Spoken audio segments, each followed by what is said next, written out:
Assalamualaikum warahmatullahi wabarakatuh. Kita lanjutkan materinya untuk membuat aplikasi basis data dengan menggunakan Visual Studio dan juga PostgreSQL. Untuk materi hari ini, kita akan lanjutkan tentang bagaimana cara kita membuat eh, form dan juga kontrol ya pada Visual Studio ya. Jadi nanti kita akan di sini akan membuat berbagai macam input dari user menggunakan berbagai macam kontrol seperti misalnya ada text box, combo box, radio button dan lain sebagainya. Nah, kemudian nanti hasil akhirnya adalah berupa form dan juga suatu tampilan berupa tabel yang kita simpan dalam data grid view. Jadi nanti input dari user atau pengguna akan kita munculkan di dalam data grid view. Oke, langsung saja kita jalankan untuk Visual Studio-nya. Kita buat suatu project baru. Jadi di sini kita akan menggunakan untuk project-nya adalah uh, ya ini ya C Sharp Windows Form App .NET Framework ya. Jadi yang ini akan kita gunakan di project-nya. Kemudian misalnya di sini kita namakan aplikasinya adalah Dream Home App ya. Kita create untuk projectnya. Nah di sini sudah selesai untuk projectnya. Kemudian kita akan membuat suatu tampilan form yang akan digunakan untuk input data oleh user. Nah nanti yang akan kita gunakan di sini adalah untuk form data entry, studi kasusnya adalah tabel staff ya pada database Dream Home. Jadi di situ ada 8 kolom atau 8 field yang akan diinput oleh user di dalam database Dream Home atau tabel staff ya pada tabel staff. Oke, langsung saja kita buat untuk labelnya. Yang pertama di sini adalah staff number.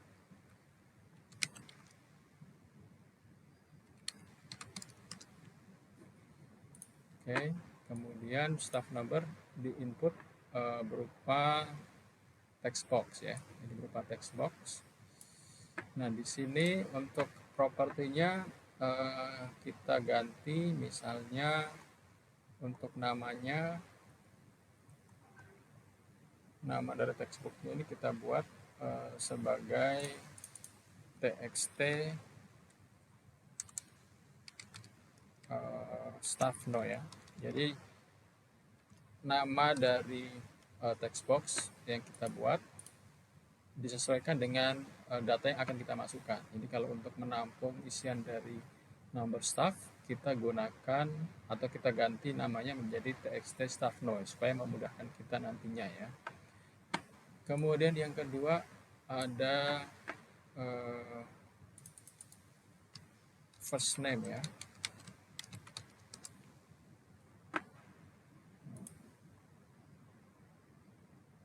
Bukan teksnya ya, kita ganti menjadi first name.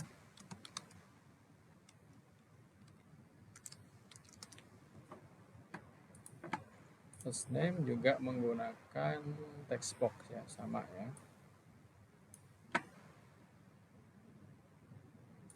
Kita ganti namanya, kita sesuaikan jadi txt misalkan fname ya. Kemudian kita buat lagi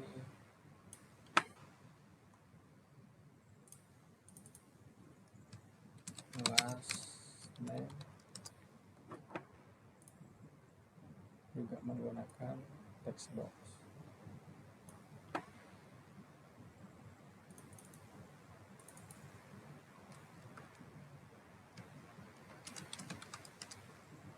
Oke. Ya, selanjutnya adalah posisi ya. Jadi posisi staff ini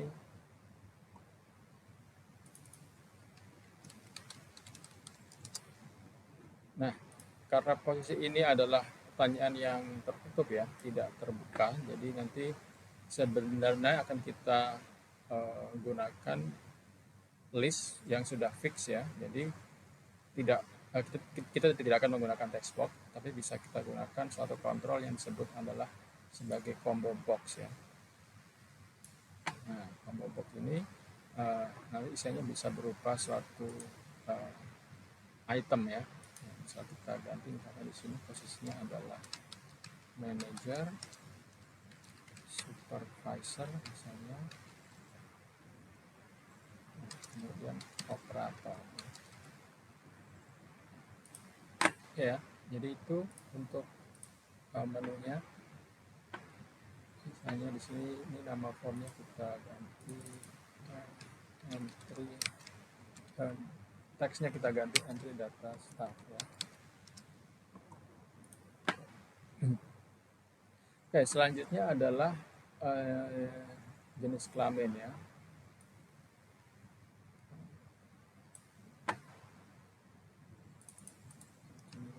Gender ya. Nah, jenis kelamin ini dia merupakan pilihan ya, dan hanya bisa dipilih salah satu ya. Nah, itu untuk kontrol yang paling tepat adalah kita bisa menggunakan radio button ya. Jadi ini akan dipilih salah satu ya. Jadi isiannya adalah male dan juga female.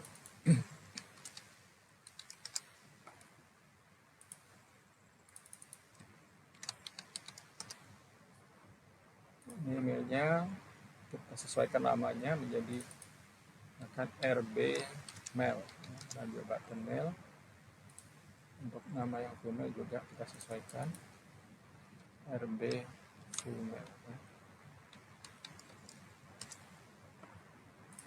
Oke, kita tes dulu ya. Nah, ini dia hanya bisa dipilih salah satu ya. Kemudian tadi untuk positionnya, nah dia berupa list di sini ya, list menu ya. Oke, selanjutnya adalah input berupa tanggal lahir ya, atau date of birth ya. Di sini date of birth-nya kita buat satu kontrol yang disebut sebagai date time picker di sini ya. Time picker. Oke, selanjutnya adalah untuk salary ya, atau gaji.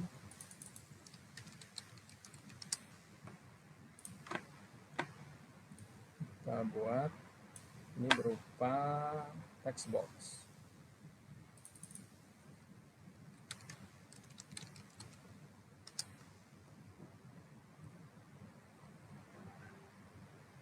Dan yang terakhir adalah branch number. Nah, di sini juga dia berupa pilihan ya, jadi bukan pertanyaan terbuka, jadi berupa pilihan. Kita bisa gunakan untuk combo box ya. Kita bisa edit itemnya, misalkan B003 ya, B004, B005. Nah, nanti pada prakteknya data yang ada di item ini tidak kita definisikan secara manual, tapi bisa kita ambil dari database datanya ya. Jadi supaya nanti ya bisa match gitu ya, karena terkait dengan preferential integrity.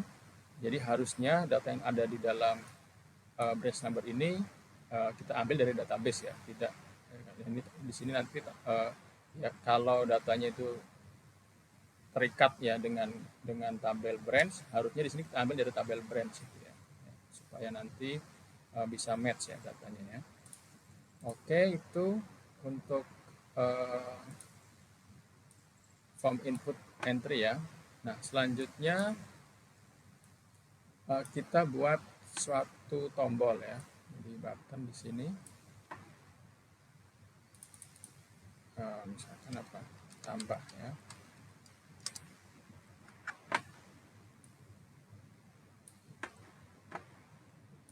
Dan kita tambahkan lagi suatu kontrol yang disebut sebagai data grid view ya. Ini nanti berupa tampilan tabel ya yang bisa kita gunakan untuk menampilkan data yang diinput oleh pengguna ya.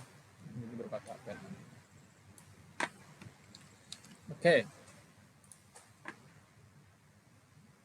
Jadi untuk buttonnya kita beri nama BTN tambah. Oke. Ya, selanjutnya adalah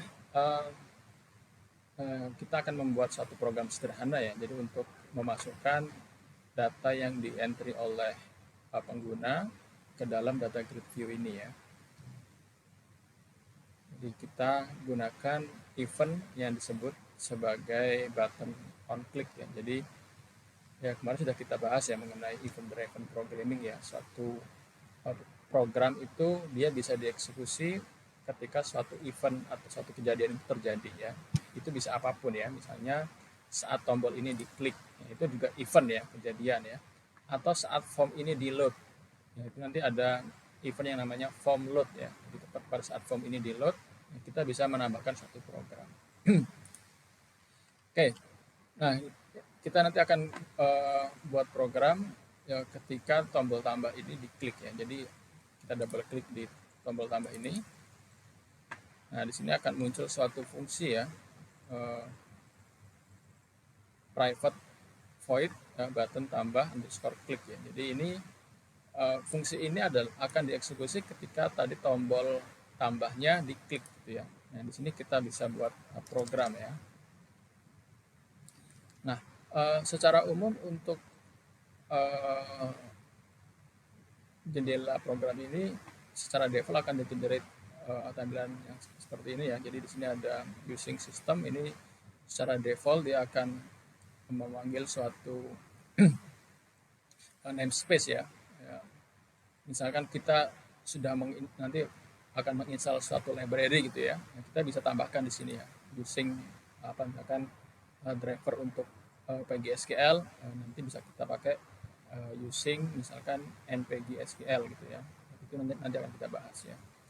Untuk saat ini yang kita lihat hanya yang ada di sini dulu ya. Jadi di sini akan kita buat program sederhana untuk menampilkan data di dalam grid view ya. Nah, kemudian di grid view ini perlu kita definisikan ya untuk berapa kolom yang akan ditampilkan ya gitu ya. Jadi di sini untuk mendefinisikan tabel pada grid view kita bisa definisikan yang pertama adalah kolomnya ada berapa gitu ya. Di sini ada 8 misalnya ya. Kemudian kolom header visible kita buat true supaya nanti bisa kita tambahkan untuk headernya ya. Kemudian kita berikan nih data terkait dengan headernya ya, ada staff number, name dan seterusnya di sini ya. Oke, kita definisikan dulu untuk ini. Ini kalau tidak kita definisikan, kalau kita jalankan programnya, nah ini tidak akan muncul untuk keterangan headernya ya. Jadi di sini harus kita definisikan sesuai dengan apa yang ingin kita buat gitu tampilannya ya. Nah, kemudian kapan untuk data graph ini dia akan didefinisikan ya. Jadi kalau kita inginnya ketika kita jalankan, nah dia akan muncul ya definisinya. Nah di sini eventnya adalah form load ya, form load ya. Jadi kita bisa double klik di dalam formnya ini, di formnya ini kita double klik. Nah di sini ada namanya event form load ya. Jadi program ini akan dieksekusi ketika form tadi dia di load gitu ya. Nah tadi kita definisikan di sini misalkan data grid view ya.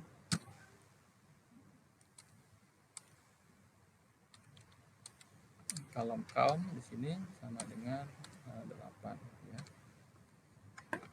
Oke, jadi kita definisikan untuk panjangnya ada 8, kemudian headernya kita buat visible-nya sama dengan true di sini ya.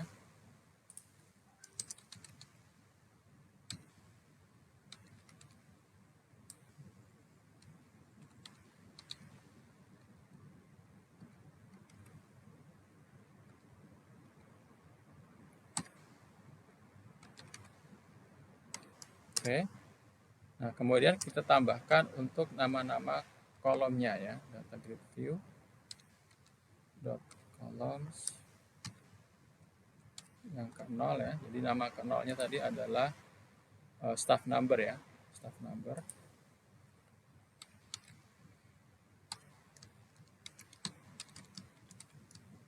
Oke. Nah, 0 di sini sebenarnya adalah indeks ya. Jadi kalau di dalam bahasa C dan turunannya ya, seperti C++, ya, C Sharp, ya, Java, apalagi ya, PHP dan seterusnya itu, dia menggunakan indeks pertama itu dimulai dari 0 ya. Kalau Pascal itu kan dulu kalau nggak salah dari 1 ya Pascal ya. Tapi kalau bahasa pemrograman C dan turunannya itu yang pertama itu dimulai dari 0 indeksnya. Jadi ini 0 itu adalah indeks yang pertama ya. Nah, kemudian yang selanjutnya adalah columns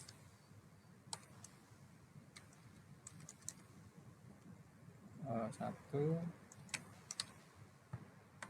dot name sama dengan f name ya, atau first name ya, dan seterusnya ya. Ini kita bisa copy aja di sini. Ini kita ini definisikan untuk kolomnya. Nah sekarang jadi definisi ini akan dieksekusi ketika form ini di load. Jadi kalau kita jalankan sekarang, nah dia akan muncul ya untuk nama headernya gitu ya, dan dia sebanyak 8 kolom ya. Oke, itu. Nah kemudian bagaimana cara kita memasukkan data yang di input oleh pengguna di dalam tampilan grid view ini ya. Oke ya. Jadi tadi kita buat eventnya adalah saat program ini diklik ya. Jadi sebenarnya untuk menambahkan data ke dalam grid view itu cukup mudah. Tinggal kita tambahkan perintah ini ya, data grid view dot rows dot add ya. Jadi ini kita menambahkan baris ya di dalam grid view, kurung buka. Nah ini adalah datanya ya, sebanyak dari banyak kolom yang tadi sudah kita definisikan. Jadi karena tadi ada 8 kolom, di sini juga datanya yang kita masukkan adalah ada 8 gitu ya. Jadi sebenarnya cukup mudah ya. Jadi tinggal kita tambahkan data grid view dot rows dot add ya. Nah, kita tambahkan yang tadi yang pertama adalah txt staff number ya, dot text ya. Kemudian txt yang kedua tadi adalah first name dot text ya. Jadi dot text ini adalah properti yang digunakan untuk menangkap isi yang diinput pada text box ya. Jadi teks yang ada pada text box itu propertinya adalah dot text ya. Kemudian txt lname dot text ya. Nah kemudian untuk kontrol yang berikutnya tadi adalah berupa combo box di sini ya. Yang combo box ini dia punya properti yang berbeda. Jadi kalau untuk combo box adalah dia menggunakan properti untuk selected item ya. Jadi item yang dipilih ya. Di propertinya kalau combo box dia berbeda ya. Nah, di sini tadi nama combo boxnya belum kita ubah ya, masih combo box 1. Misalkan kita ganti combo box position ya. Nah yang ini tadi kita ubah misalkan combo box branch node. Oke, jadi pakainya adalah dot selected item ya. Jadi di sini adalah cb position dot selected item. Oke, kemudian tadi yang selanjutnya adalah radio button ya.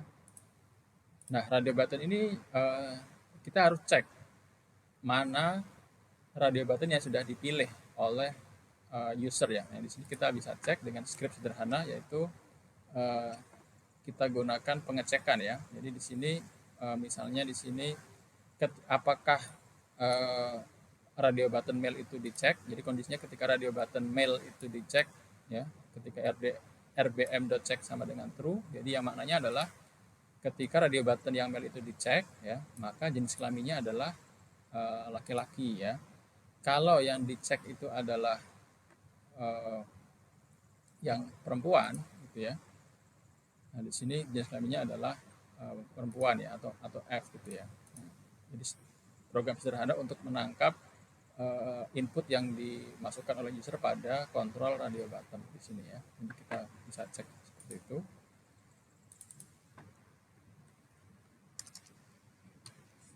Jadi di sini if rbmail, ya, rbmail dot checks sama dengan true. Oke. Kita menggunakan if, ya. Jadi cara penulisan if seperti ini kalau di Visual Studio.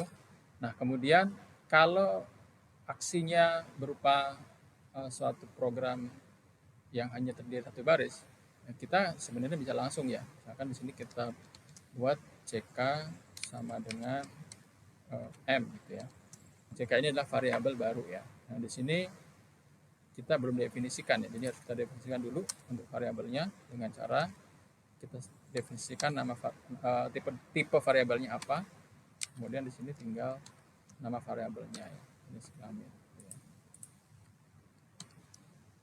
Nah, jadi ini adalah untuk if-nya, ya. Jadi kalau kita cek radio button mail-nya sama dengan dicek sama dengan true, maka jenis kelaminnya adalah laki-laki. Kemudian else, ya, jika tidak, jenis kelaminnya sama dengan F, gitu ya. Oke, ya. Nah, ini adalah cara penulisan untuk kondisional, ya, atau pemilihan, ya.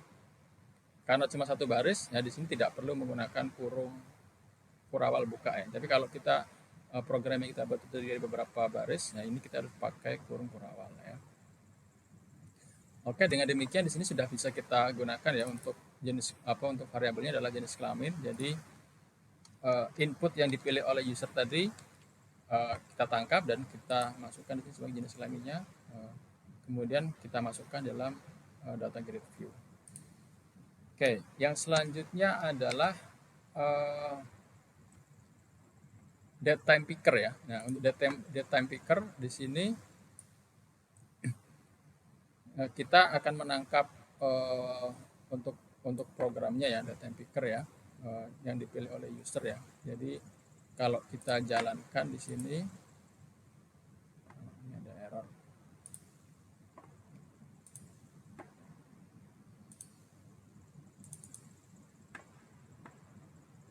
Ini belum selesai, oke. Nah, di sini dia akan memilih, gitu ya, memilih tanggal berapa, ya, yang dipilih oleh pengguna, ya. Nah, nanti di sini input ini akan kita ambil dan juga akan kita masukkan ke dalam data grid view ini juga, gitu ya. Oke, ya. Oke, ya, di sini tadi kita akan memasukkan untuk date picker-nya, ya. Jadi caranya adalah kita definisikan suatu variabel di sini, ya, untuk menangkap input dari user, ya. Jadi dengan menggunakan di sini datetime_picker.value. Nah, di sini kita bisa menyesuaikan untuk format tanggalnya sesuai dengan database yang kita buat, ya. Jadi misalkan format untuk tanggalnya adalah berupa tahun, bulan, tanggal. Nah, di sini kita gunakan format misalkan di sini YYY strip MM strip DD, ya. Disesuaikan dengan format tanggal yang ada di database kita, gitu ya. Jadi kita sesuaikan, gitu ya. Oke, di sini kita buat suatu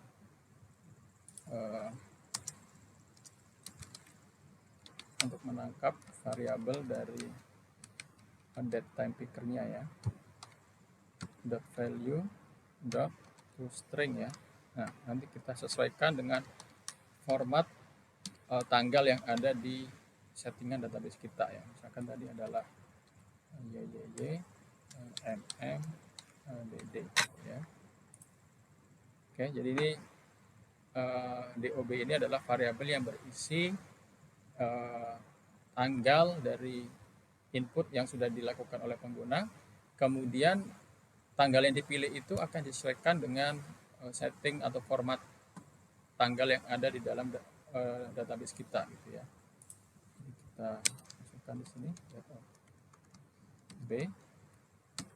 Ya, selanjutnya tadi adalah txt salary ya, .text, dan yang terakhir adalah combo box untuk branch now. Nah, selected item ya.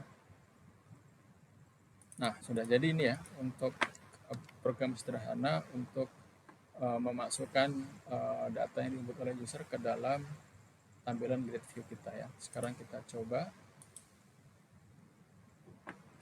Misalkan AB01 John Do, posisinya dia manager, kemudian kita pilih tanggalnya,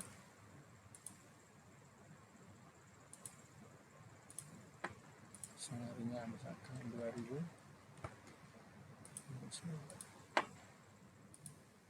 Nah, dia akan masuk ke dalam